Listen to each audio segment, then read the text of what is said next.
I went into the Daniel fast this year with a more intentional attitude towards what God was going to do through us during prayer and just committing the first part of the year to Him. I had a different mindset about it. It was kind of, to me, like the tithe, like giving the first part of the year to God and just setting that first few weeks aside for Him, just leaving aside all the things that I would normally want to do myself, but sacrificing it for Him. We were really excited about what God was going to do for the rest of the year.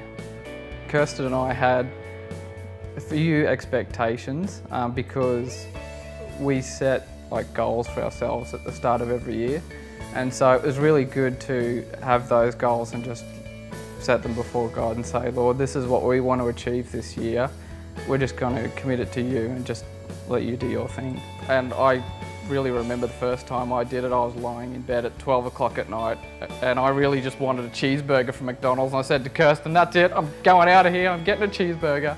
But Kirsten just sort of encouraged me and said, no, you can do it, it's all good.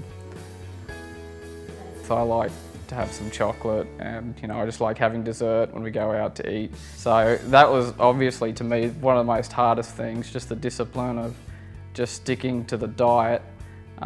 But I found at the end of it that was worth it. And it's not about the food.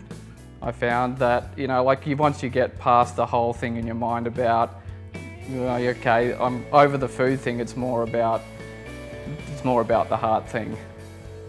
Probably really easy to get caught up in just doing it because this is what we have to do and the church is making us do it.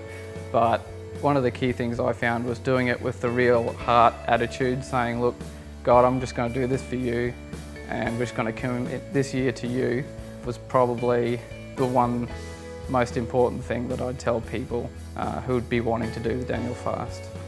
The things that we specifically wanted God to do in our lives was we really wanted to buy a house this year.